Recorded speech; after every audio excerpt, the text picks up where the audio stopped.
is a 60-minute civics from the Center for Civic Education, and we do try to pride ourselves on keeping it 60 minutes, and we will jump right into it. People will continue to stream in, but I will get us launched into tonight. Good evening, everyone, and welcome. My name is Michael Blau.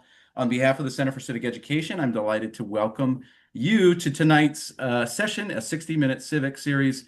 And this one is entitled "Who Decides What Patriotism Looks Like? Protest, Dissent, and an American Tradition." Our 60-minute civics program is designed to bring teachers, scholars, civic educators together to bring big questions about government and history into focus and connect it all back to the classroom. So we have some guests tonight that will hopefully help us do that. Throughout American history, acts of protest have been hailed as patriotic by some and condemned as un-American by others.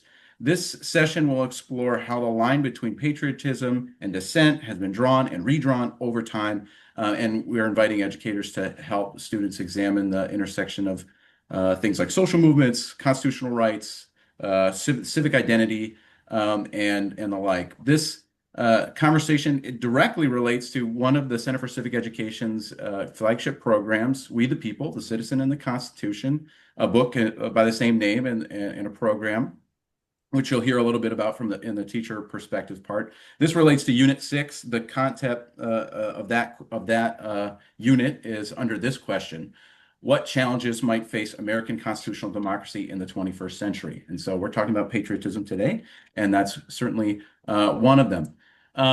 So this is a little bit of a roadmap for our conversation today. We have a moderated conversation with scholars. We'll connect it to the classroom, have some Q&A, and then have some closing thoughts. And again, try to keep it as quick a clip as possible. So, about the Center for Civic Education, we're not going to spend, again, so much time speaking about us. You can connect with some resources that I'll share at the very end here. But we're pleased to bring together Arizona State University, the Allen Lab at Harvard Kennedy School, and the scholars here, and as well as a teacher from our teacher network to speak about a really important topic, which was what we try to do as a national nonprofit advancing civic education. We are joined today by a phenomenal panel, really star-studded cast, and it's my pleasure to introduce our distinguished guests. We have 3 of them tonight. I'll start with my old boss, I should say, and great mentor and friend, Danielle Allen. Dr. Danielle Allen is with us tonight. She is the James Bryant Conant University professor at Harvard and directs the Allen Lab for Democracy Renovation at the Harvard Kennedy School. And she helps direct and founded the Democratic Knowledge Project, which now has another branch called Learn, DKP Learn, out of the Harvard Graduate School of Education. She's a political philosopher with multiple PhDs. She's a public policy scholar. She's also a nonprofit leader, democracy advocate, ethicist, and columnist of The Atlantic, and a great Substack, if you haven't subscribed, called The Renovator. She's won the Library of Congress Klug Prize in 2020 for scholarship and impact. Her books include Our Declaration, got to read it, a must-have for anyone on this call, Democracy in the Time of Coronavirus, Justice by Means of Democracy, and many, many other works. So welcome, Danielle. Thank you. It's great to have you. I also will just jump right into introducing Paul Carisse. Dr. Paul Carisse directs the Arizona State University Center for American Civics and is a professor in the School of Civic and Economic Thought and Leadership, which he has led as the founding director, and he's become very much so, if I do say so, kind of one of the founding fathers of these schools of civic thought that are all over the country popping up. He's a former U.S. Air Force Academy professor who co-founded its honors program. He writes on the American founding, constitutionalism, civic education, grand strategy, and he co-founded the was a co-lead for the National Educating for American Democracy Initiative in 2021. Daniel was a part of that as well, and Rhodes and Fulbright scholar to boot. His next book is about teaching American or sorry, Teaching America, Reflective Patriotism, and it's forthcoming from Cambridge University Press in time for the semi-quincentennial in 2026. So, welcome, Paul.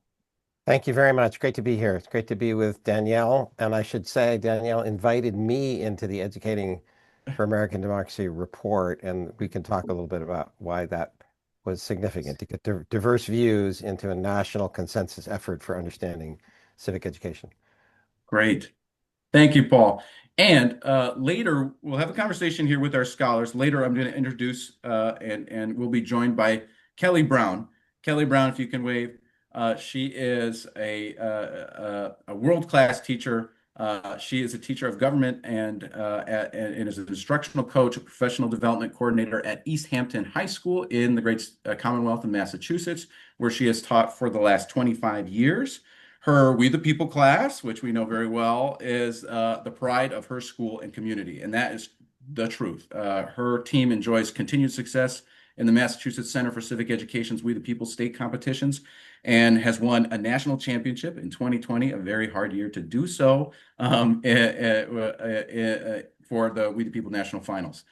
Since 2006, she has led K-12 teacher professional development across the country, including for Massachusetts juvenile justice system, teaching American history programs, the Center for Civic Education, of course, and the Library of Congress teaching with primary sources.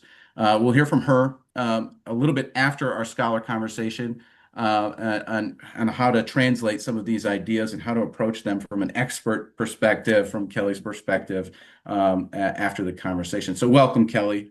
Thanks for joining us. Thank you.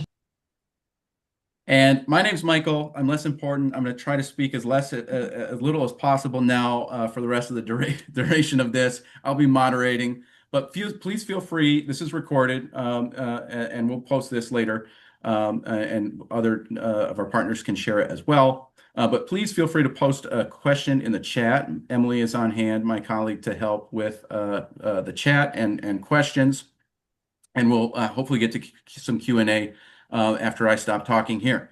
So, again, welcome. I want to start us off on this conversation about patriotism and dissent.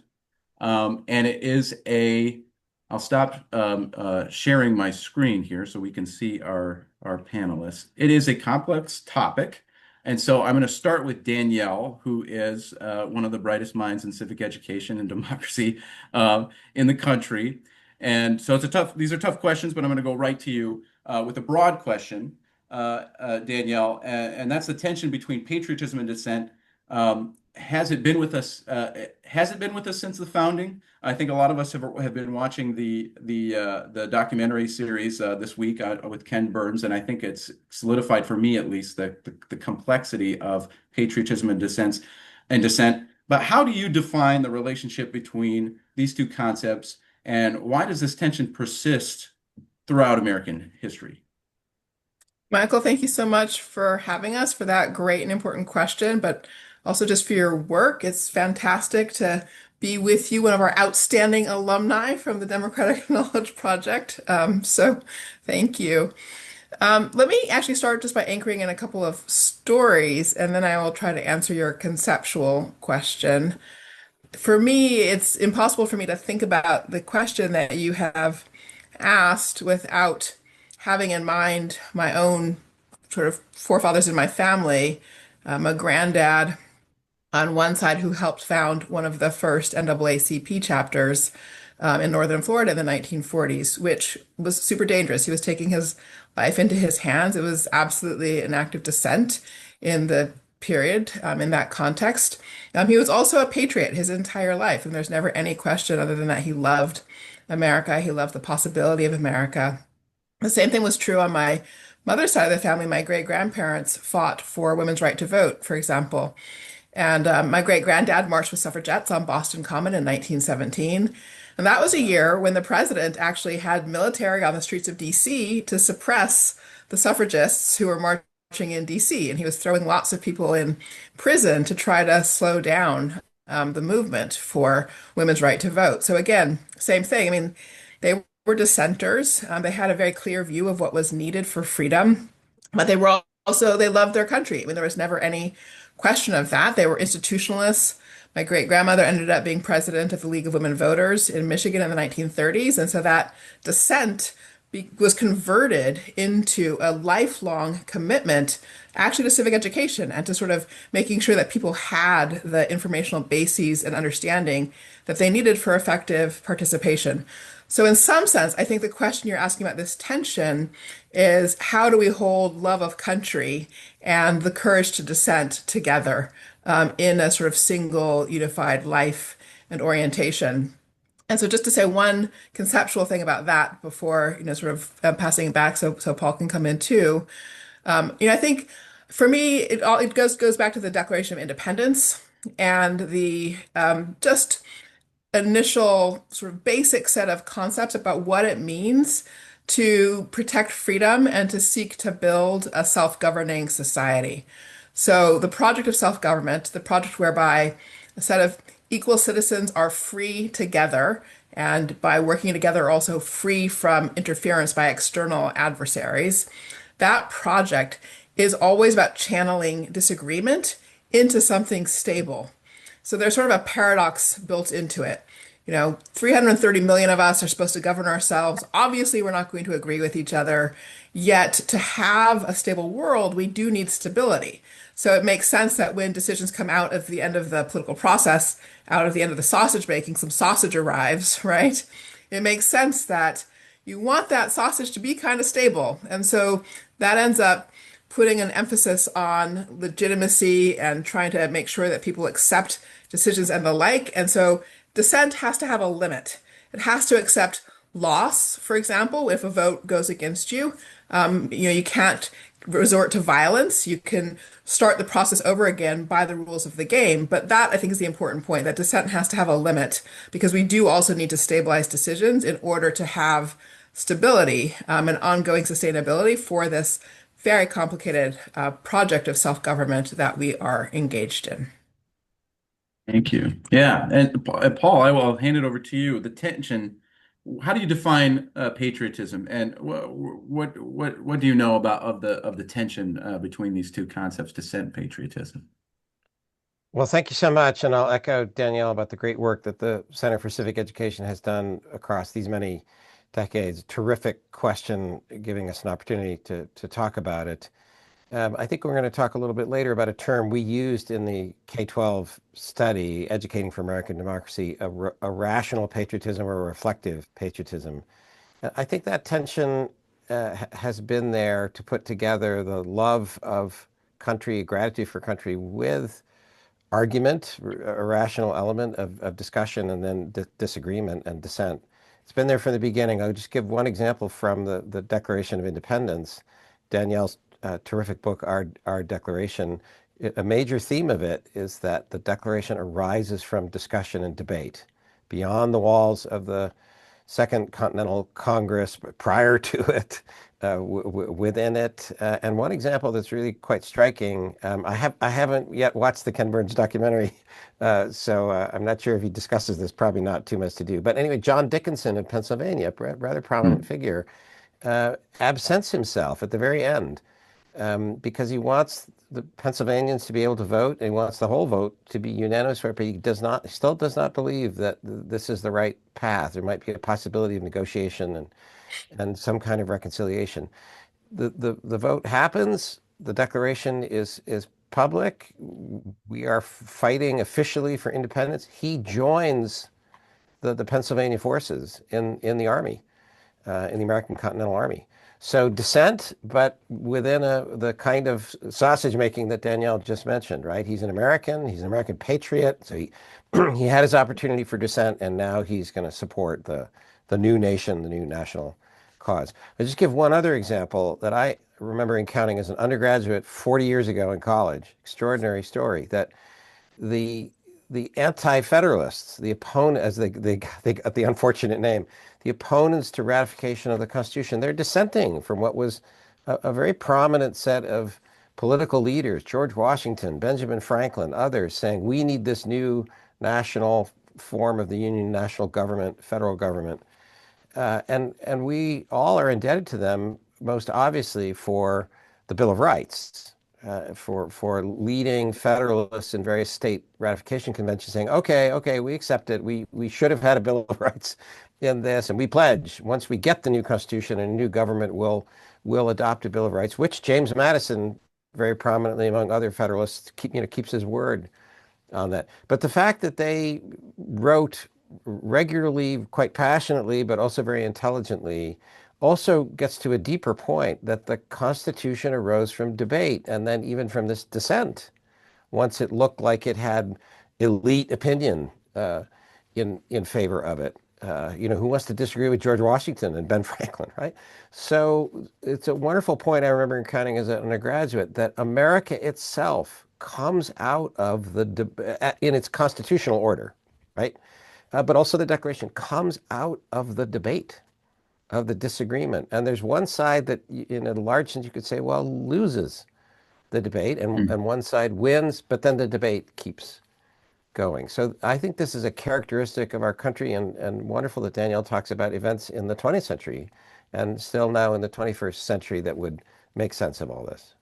Yeah, that's a fascinating. These are great examples. You're jumping right into examples, and I'm John Dickinson. I did not know that he joined military forces after that. That's fascinating to know. I'm interested in actually both of you are you're students of and scholars of the long arc of history. What what ideas of patriotism impacted even at that founding generation? What from the classics, from the ancients, and from the Enlightenment period? What did they gain about the idea of patriotism and dissent from that era?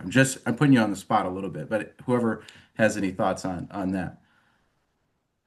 Well, I'll jump in and say, I mean, these are complicated questions. I mean, you're right to say that they're hard. And so Paul and I have both articulated the way in which patriotism, reflective patriotism, and dissent are, in fact, complementary concepts, and they can and should be mutually reinforcing.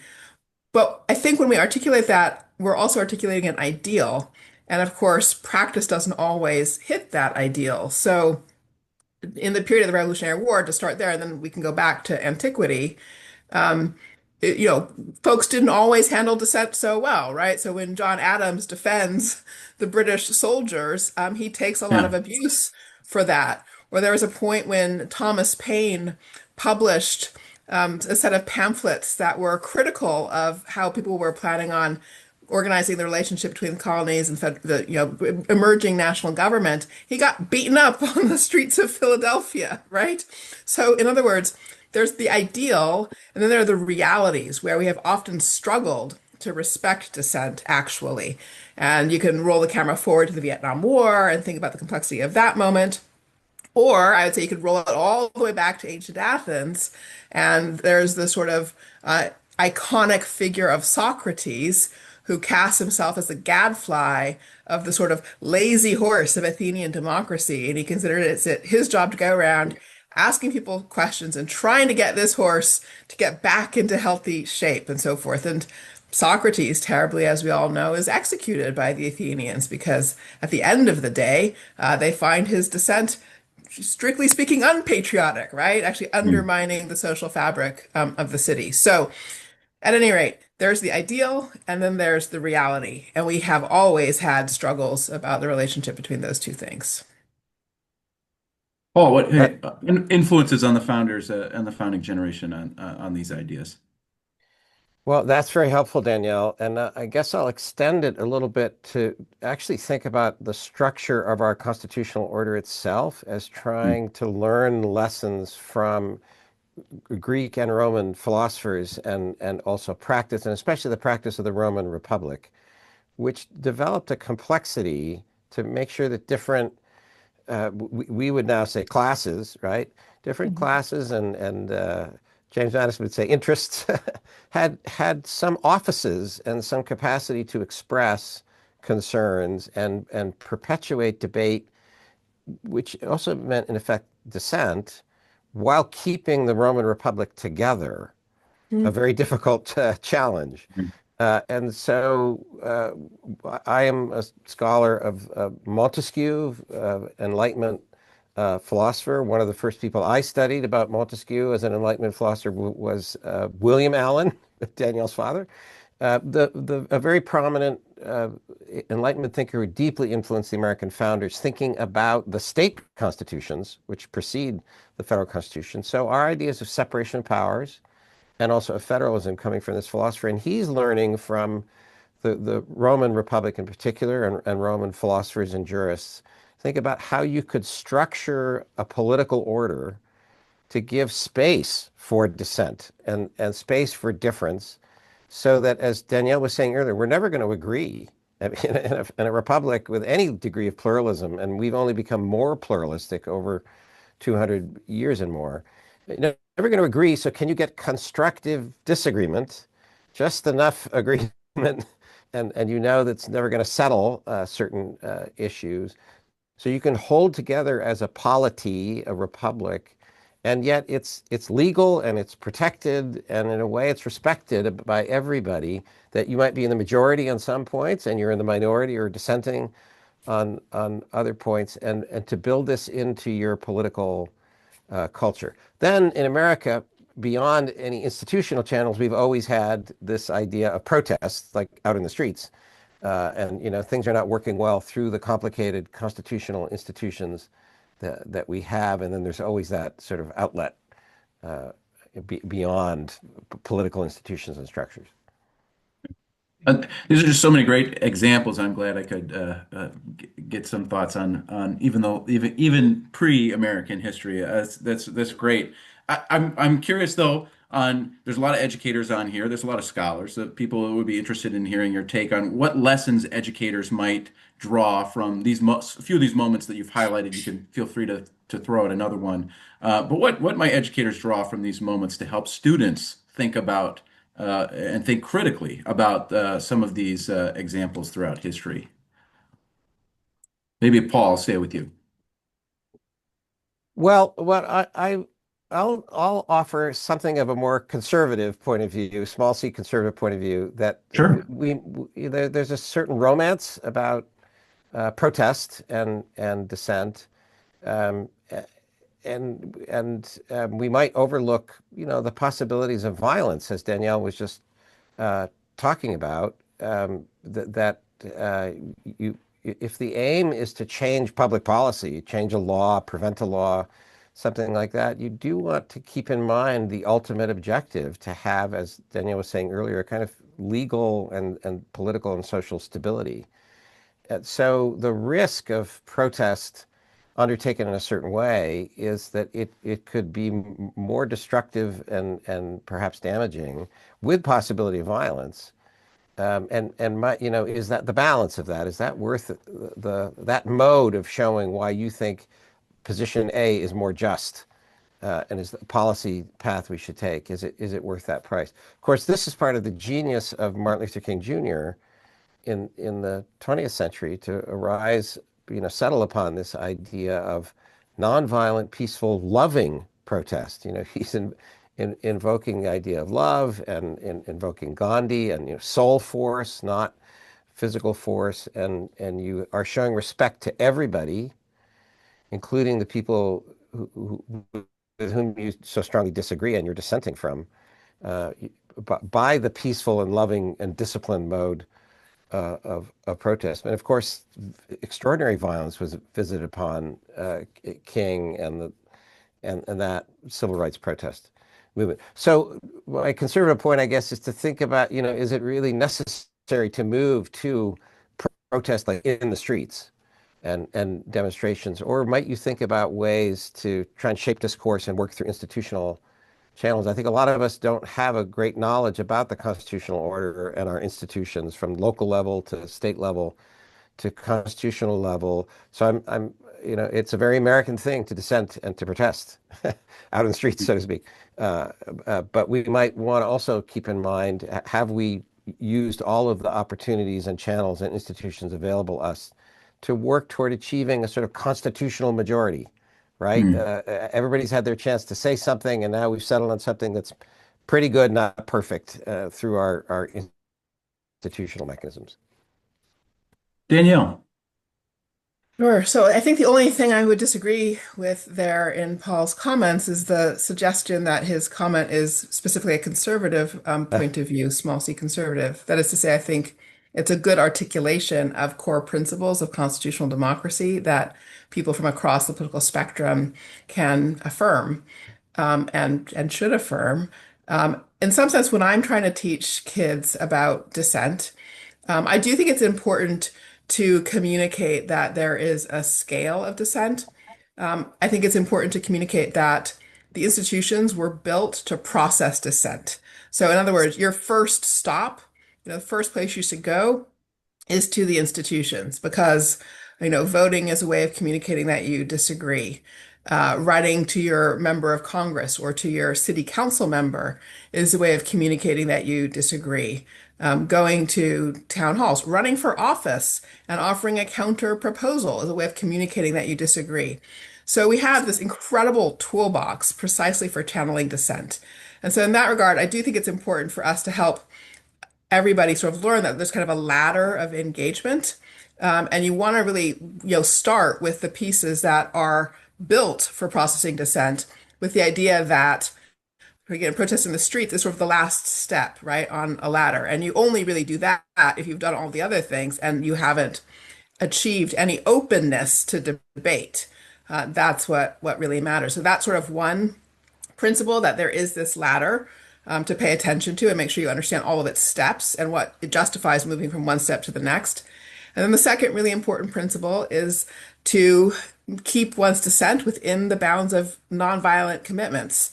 And those two things, from my point of view, seeing that sort of, again, ladder of dissent, ladder of engagement, and that commitment to nonviolence, those are fundamentals for the sustainability of constitutional democracy over time.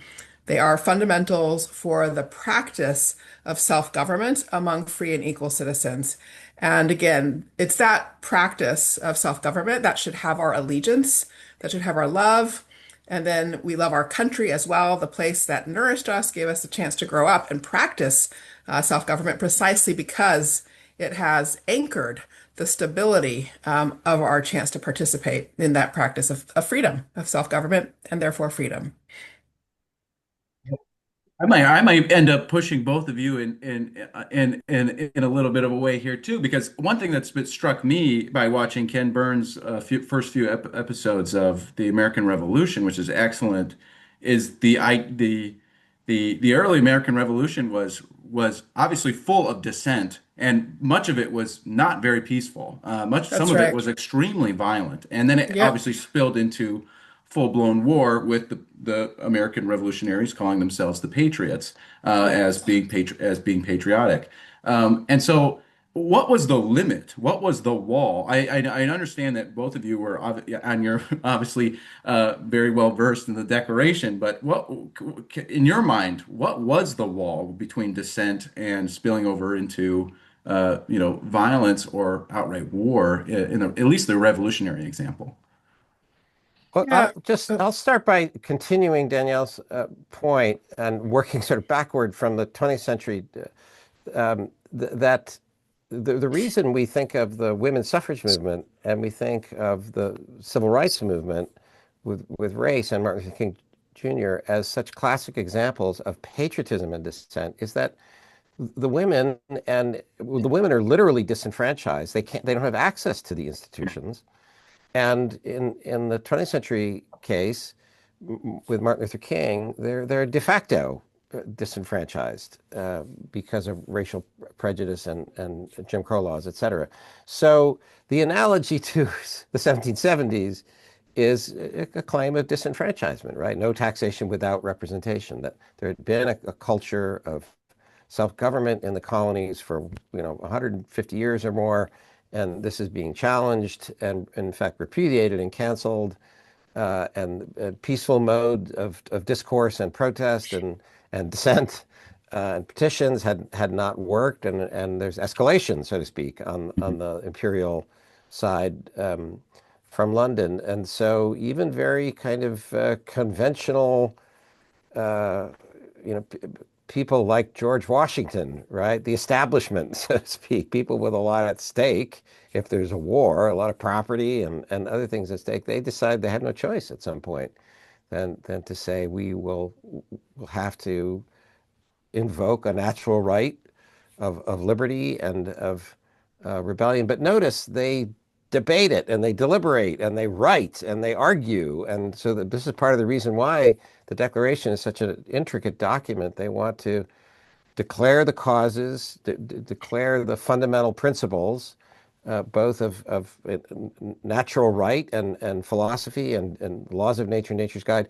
and of custom and law in the Anglo-American culture, and then say we had no other choice. Mm. Danielle. So, um, there's a lot to say here. And first, just I want to agree, Michael. I mean, you're right to point out that our country, our constitutional democracy, was born in political violence. It's one of the sort of paradoxes of Mm. our Mm. founding. And it's not as if it was a one-off moment. I mean, as you know, there was a heck of a lot of tar and feathering that Very happened violent. through the course. It was so violent. And just to, it's appalling, right? The Yeah. kinds of essentially innocent people. I mean, even if they weren't innocent, they still shouldn't be treated that way, right? They should have had a formal trial. Anyway, and that culture of violence turned into our lynching culture. There's a direct lineage in these things. We do have a culture that has a lot of political violence in it. And of course, right now we're seeing another upswing of that. So we have to be honest that that's sort of in the DNA of our society. But that is what also makes it so important to understand essentially the way in which it should be more or less off limits, almost all of the time. And so then, because otherwise you just do descend into violence. So then that's hence the importance of your question. Why do we retrospectively judge the decision at the time of the revolution to have been appropriate? And there, I think it is important that they themselves answer that question. They answer it in the Declaration, where after they articulate the right to revolution, right? That is, when government is destructive of our rights, it's the right of the people to alter or to abolish it.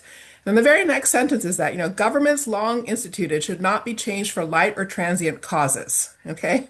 So that is the boundary, the barrier. Governments long instituted should not be changed for light or transient causes. And so the rest of the document is proving that their causes are neither light nor transient. And the nature of the proof is A, we have tried to pull every single lever that exists to us. That sets a standard. If you haven't tried to pull every single lever that exists to you, you have not reached the point where any kind of revolutionary violence is justified. And then secondly, this point about transient causes, Paul's point about deliberation is really important there. They spent so much time talking about what the cause was. They pinpointed it. They realized the fact that they didn't have a legislature. They had no way of actually communicating or expressing their will. They were, in fact, fully disenfranchised. They were very explicit about the desire to change that. They asked repeatedly. They pulled every lever. Their analysis was sound. And again, they tested it through this very elaborate deliberative process over literally a decade. So that's when you know your cause is not transient, all right? So it's those two things, pulling every lever and deliberation across context, across communities over a 10-year period. That's what brought them to the standard where their choice was justified. Mm. Fascinating. And yeah, so it sounds like both of you are kind of agreeing. They didn't set out with all deliberate speed to create the conditions in which they wouldn't have to have violent revolution again, because they knew, Right. obviously, in that instance, in that Yeah, historical example, they knew what they had suffered through in that's quite right. quite literal sense. That's That's right. fascinating. I do want to turn it over now to your particular point on how does this help us today in our current and present time. And I think that your framework for reflective patriotism that both of you work together on, that is really instructive for helping us kind of uh, identify what we can do and how we can tackle patriotism, and then how that can be applied in learning situations in schools with teachers, etc. So, what is reflective patriotism? Paul, you should go first because you did so much to put this at the center of the EAD roadmap. So, Thank, thank you so much, Danielle. we thought, seven of us in a leadership team, and then dozens and then hundreds of people helping us to write that report over 2 years, thought that there should be civic virtues paired with our emphasis on civic knowledge to then prepare for being committed and active citizens, right? So the civic virtues, sort of skills and dispositions, educators might say, but taken up a notch because this is hard. Civic virtues of civil disagreement, of civic friendship across divergent, philosophical, political views, and a reflective patriotism. And you might want to figure out how these three fit together. One way for me of thinking about the reflective patriotism is that the rational element of America being about ideas fits together with the emotional element, gratitude for America, in a document like the Declaration of Independence, right, about ideas, but the final call is to mutually pledge lives, fortunes, and sacred honor. There's an emotional commitment there, devotion to these, in some parts, very abstract ideas and historical Yeah. ideas about just forms of government. And the phrase itself, reflective patriotism, comes from a visitor, Alexis de Tocqueville, visiting America, about 50 years after the founding, in around 1830, says the Americans have this very distinctive kind of patriotism, not like in the old world where there's only the emotional part of love and gratitude. The Americans have that toward America. But Mhm. there's this rational, argumentative, discursive part because America's about ideas, it's about liberty, and so there's freedom of disagreement and freedom of speech. So we thought it was important to, in fact, we opened and closed that 2021 report by invoking reflective patriotism and sort of not accidentally that we didn't explain this in the text of it, but the January 6th 2021 protest at the Capitol, which some people call an insurrection, other people call a protest, that had just happened. And we wanted to emphasize the idea of gratitude for America, but reflective patriotism and rational civil disagreement and further civic friendship across divergent party views or philosophical views. That was the package of civic Yeah. virtues we came up with. Great. And Danielle, anything to add before we go to Kelly and talk about how this is applied in the classroom? No, it's beautifully expressed, and I'm dying to hear from Kelly. Okay, great. I am too. Kelly, I don't know if you're on, if you can come onto camera here. There you are. We'd love to now turn it over to you. We've had a rich scholarly conversation about these topics. You are not short of a scholar yourself. You have a lot of experience in this.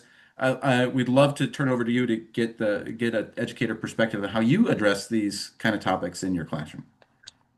Sure. And as a teacher, tried and true, I did put together some slides ahead of time just to share with Perfect. folks and have you be able to access later. I'm going to go ahead and put this into slideshow. The way that I organize this is I thought I would talk a little bit about the ideas and how I might talk about this with my students. And then I picked just a couple of examples and some resources that I thought would be useful. So hopefully you're seeing my screen. But when I sat down to think about this, first of all, I teach both of these concepts in some way. I don't necessarily teach them together, but it was interesting to think about bringing these pieces together. But when I really sat down and thought about the way that they come out in the curriculum that I use, which is the We the People curriculum and very heavily reliant on primary source work and really working with the Constitution. Paul and I were joking earlier that within arm's reach, we have pocket constitutions everywhere to be able to access. But I think really when I think about these issues with my students, I would first start with defining the terms. Also, just sort of naming and contextualizing the political debate. It's probably no accident that we're talking about patriotism and dissent right now, because it overlaps into the political sphere. And I think I'll talk a little bit about that, but I like to just name things for students. People over here are talking about this, so this is how you might hear it. maybe we can look at it from a different point of view. But I think one of the things that came out earlier in the presentation, which is something that really gets at the way that I approach these concepts with my students, is in my class every single day, we're focusing on the complex interactivity between the Constitution, institutions, citizens, dissent of many kinds, collaboration, and strategy. And I think Paul and Danielle both named the fact that in some ways, students come in having learned way more about kind of straight political on the streets protest than they have any comprehension of how institutions work and really the underlying ideas behind it, and really looking at ancient ideas and Enlightenment ideas that are influencing students. And so for me, it's about actually exposing students and getting them excited about ideas that make them think, and then getting them to think about the complexity of how we actually do, as Danielle said earlier, interweave dissent into a system to actually move forward in a stable way. And that is something I talk about all the time. And so primary sources is a way that I do that. So I just put together a few slides to think about how I would walk through this with students, thinking about what does dissent actually mean.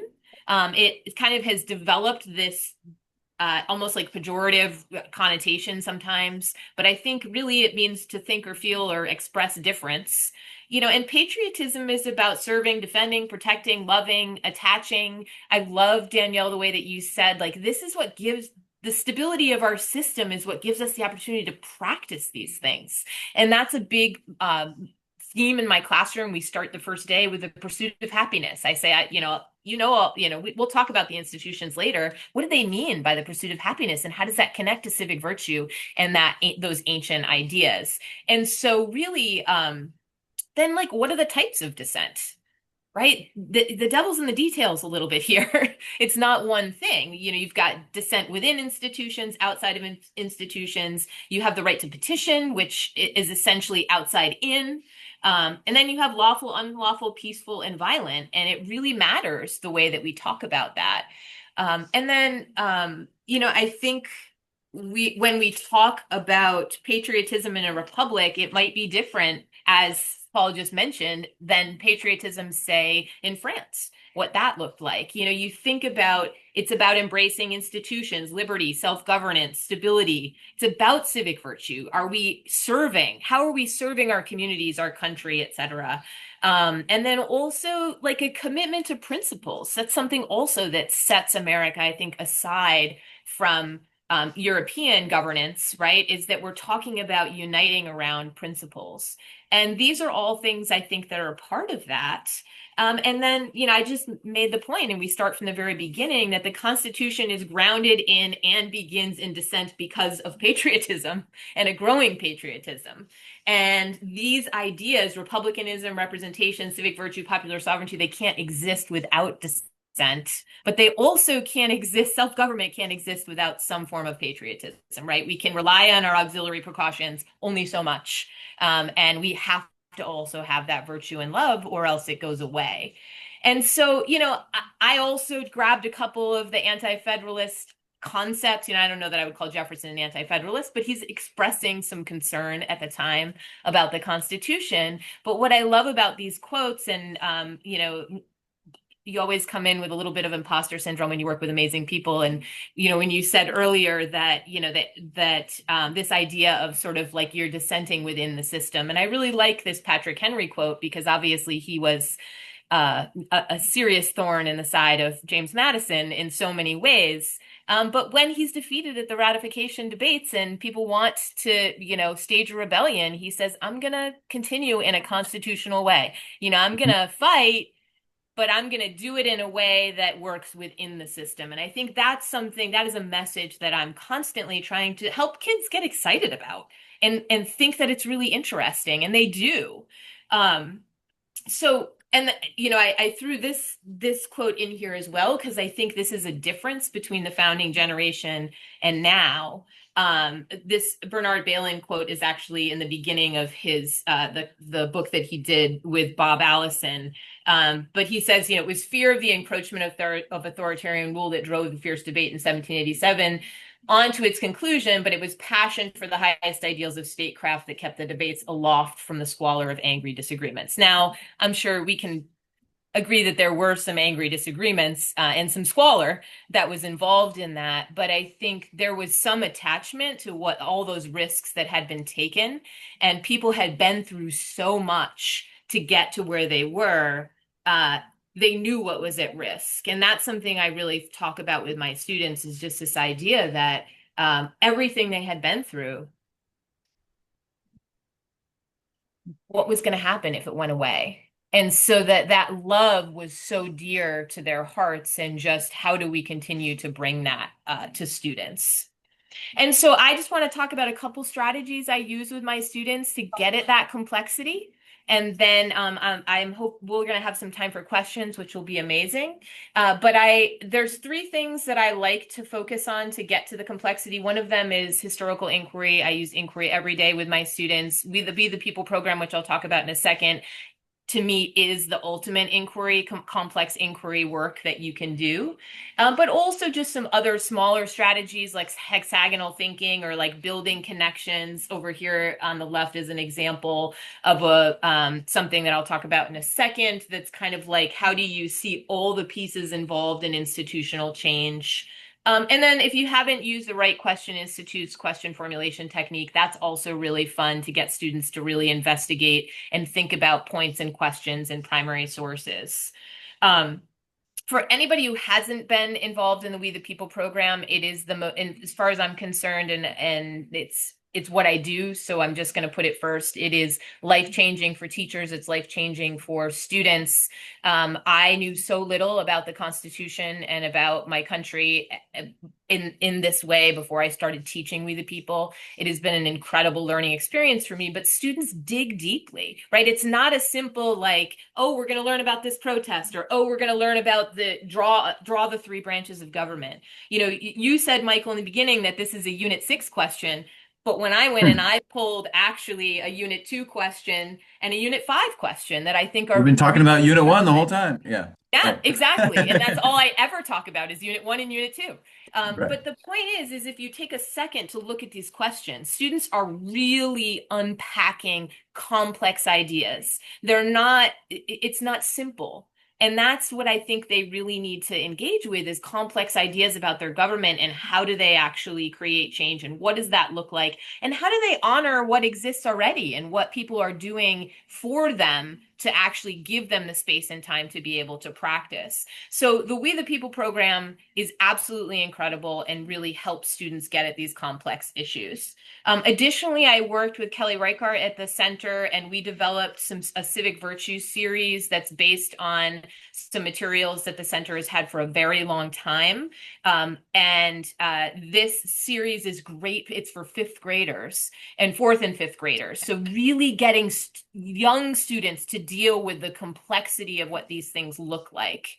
And then I wanted to take a moment, you all talked about examples earlier, and I think Thurgood Marshall is a really, really fascinating, I think, link to help us think about the complexity of all of these institutions. I had the honor of working with Maryland Public Television this past summer to develop some of lesson work for them on the Becoming Thurgood piece that just came out. And if you haven't had a chance to see that from PBS, it is phenomenal. But you think about somebody like Thurgood Marshall, brings me back to what Danielle was saying earlier, who's both very active in dissent, but a fierce patriot and a fierce believer in the system of justice, and also a fierce believer in people, right? And their ability to actually step up, take risks, and do the brave things. And the work that they have for Maryland Public Television for this program is incredible.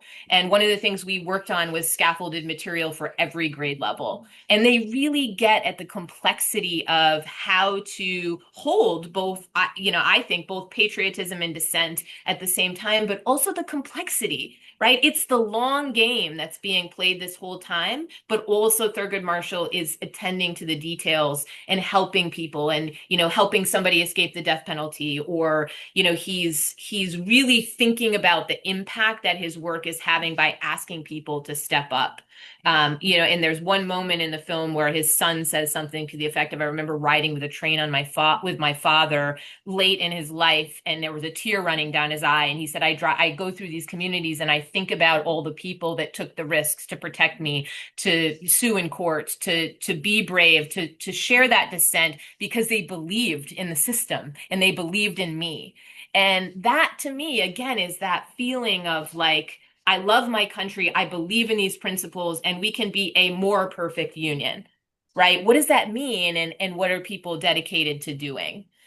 Just a couple of other examples. We talked about civic virtue earlier. I've worked very closely. I started a program called History's Mysteries a few years ago, and we partnered with iCivics to create private eye history detectives. But we recently have done a civic virtue series for K-2s.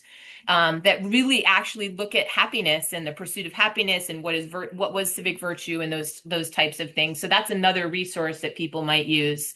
And then I couldn't resist, Paul, because I'm currently working with the Freedom Forum to develop some lessons with them that'll be out that'll be out in the new year at some point. That are also going to be 5, 8, and 12, looking at the 5 freedoms of the First Amendment. But I wanted to share with people, if you don't know, there's this amazing First Amendment Academy that is free for adults, but also maybe for high school learners, that is just phenomenal. And it's free, and it's offered through Arizona State University partnership in the Freedom Forum. And so I shared that with folks as well, in case you'd be interested in taking a look at that. So I'm going to stop there, but I thought a little bit of thought and a little bit of resource would be helpful for folks.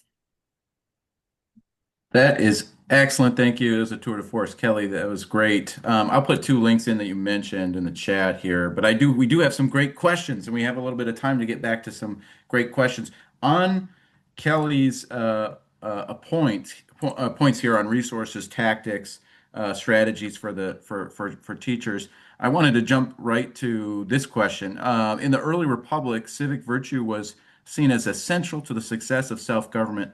How can that idea or that ideal influence American education and public institutions today? Kelly, you just had some resources and strategies that I think speak to virtue and common good. I don't know if you want to touch on that really quick, but then I'll open it up to Paul and Danielle as well. I will just briefly say that just pre-COVID, I actually started really focusing on professional development for adults and for K-12 learners on civic virtue, and thinking about really teaching it through the pursuit of happiness and what that actually meant in kind of the ancient eudaimonia concept. And what I will say is people love thinking about it, and I think it's the missing piece of teaching our civic education at this point, because it gives students a purpose. Like I always say, you're citizens in training. This is what you need to do. It's not just about knowing your institutions. It's about understanding the behavior that we want to see. Self-government is necessary for self-government.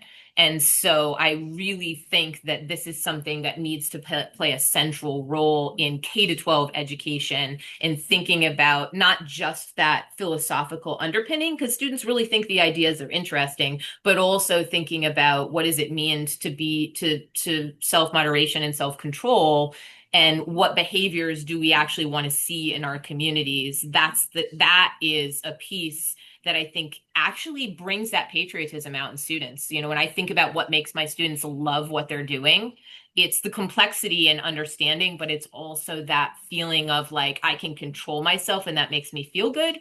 And I can see how that's going to help create self-government that works. Danielle or Paul? Yeah, that was really beautifully expressed, Kelly. Thank you so much. And thank you for all of the amazing work you're doing. It's always such a joy to hear the deep expertise of a classroom educator. So really appreciate that. You've just said it so well. I mean, in the work we do at the Democratic Knowledge Project, we do think that civic dispositions and virtues are a necessary part of civic education. So we always talk about triad. knowledge, skills, and then civic dispositions and virtues. For us, the focus of that work, we focus on three: civic self-care, civic self-confidence, and civic reciprocity.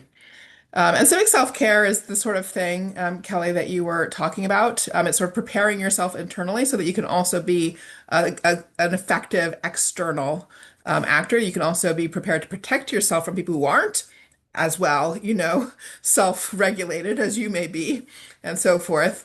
Civic self-confidence is really building up that combination of courage and self-awareness and self-understanding that permit you to be effective in taking public actions. And the civic reciprocity is developing that sort of transition from the I to the we, and both being able to take whatever you're interested in and connect that to a broader sense of community, and also to be able to understand the interests and points of view of others sort of empathetically, to be the kind of person who can listen for understanding and then pull what you've learned into a conversation that helps people work on trying to identify shared solutions. So that's only a part of the story of the kinds of civic dispositions and virtues that are important for self-government, but we do put those three at the center of our work.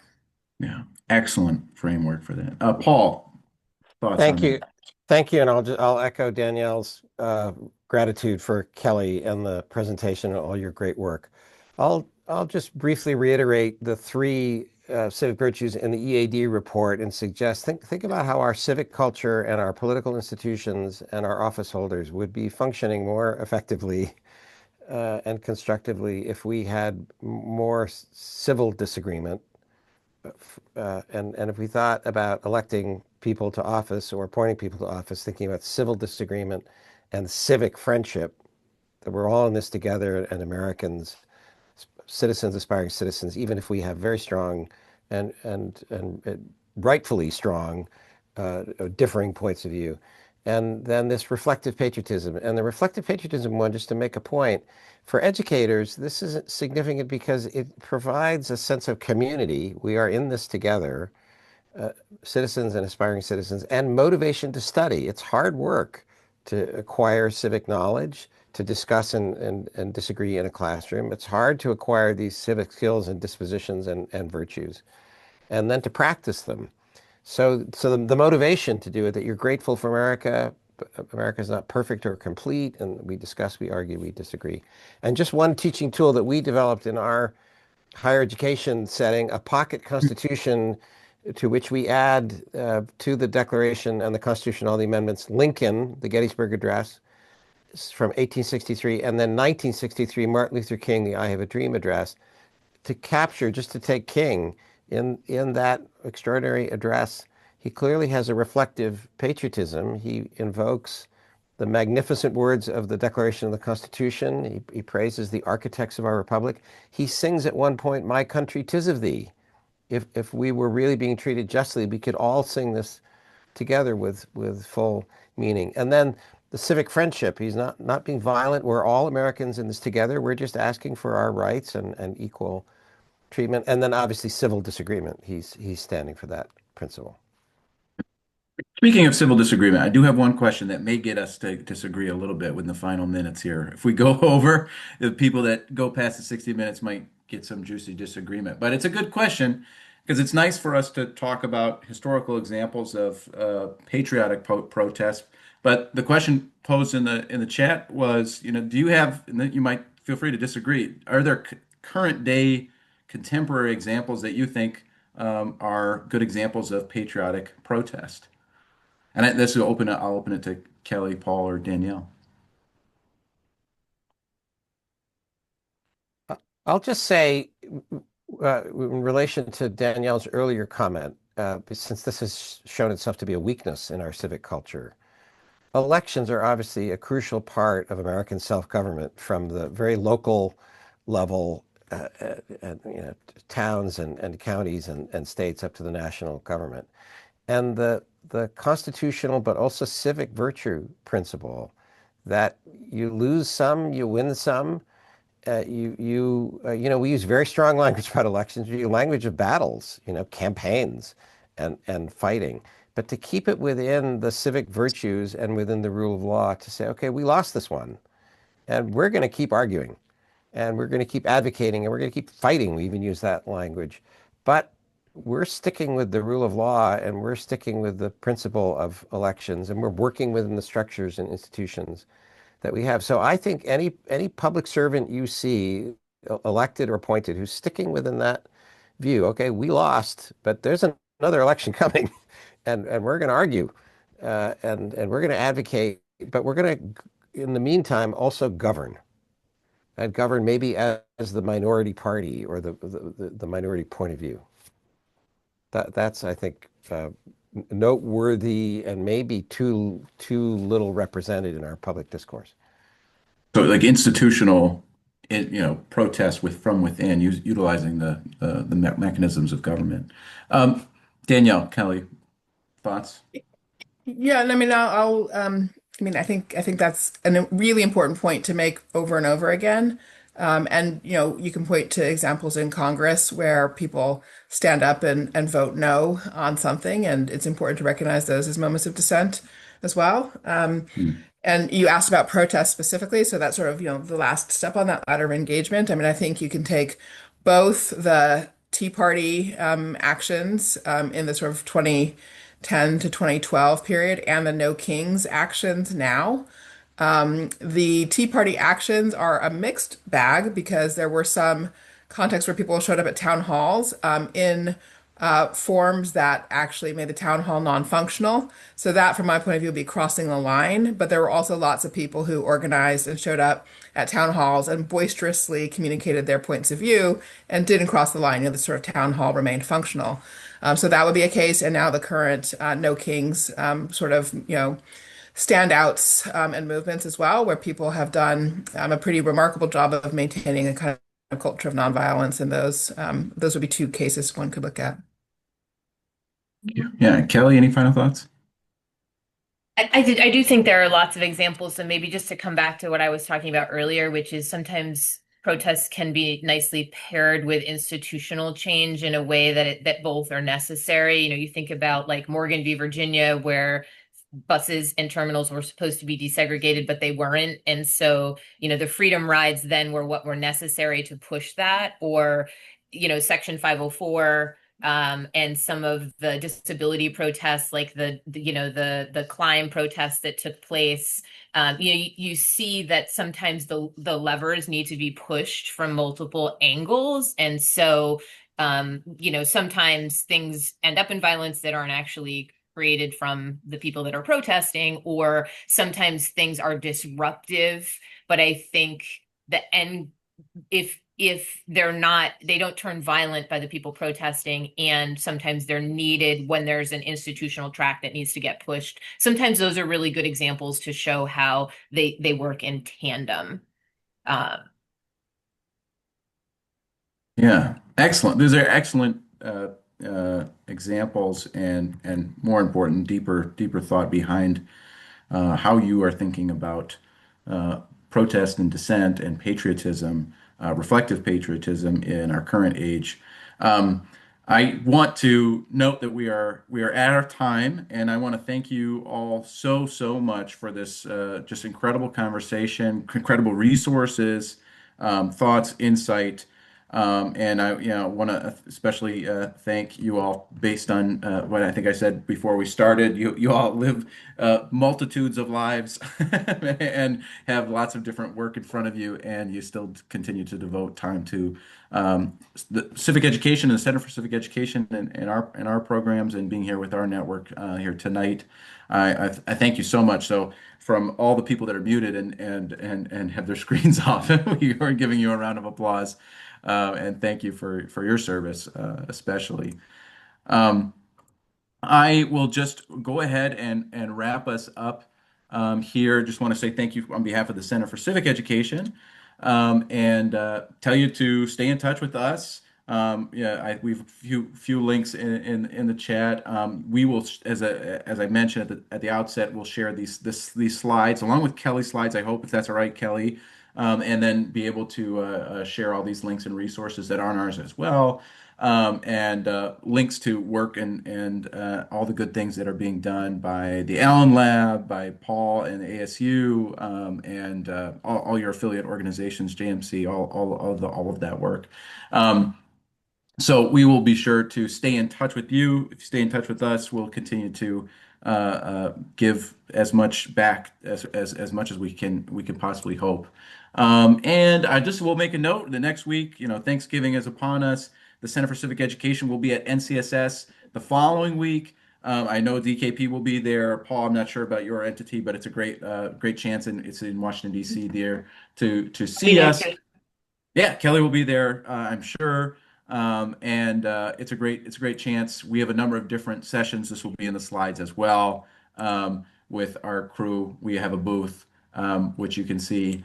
And then, importantly too, I did want to get to this slide and make sure I mention that we have a number of other webinars that are happening as a part of this 60-minute civics series. One will be on kind of recapping the NCSS resources that we shared, all the different sessions, all that good information.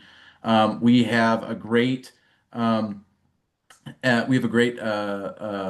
coming up in January on the Constitution as a living document, progress or departure. That should be really fascinating with a couple of scholars and a teacher as well. And then Jane Kaminsky will be joining us for the America 250 on the 1776 for today's classrooms, and we'll have a teacher for that as well. And then that's just January. So we're going into the holidays.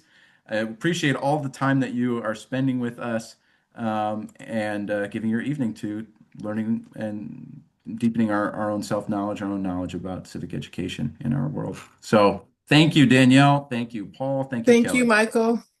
Thanks.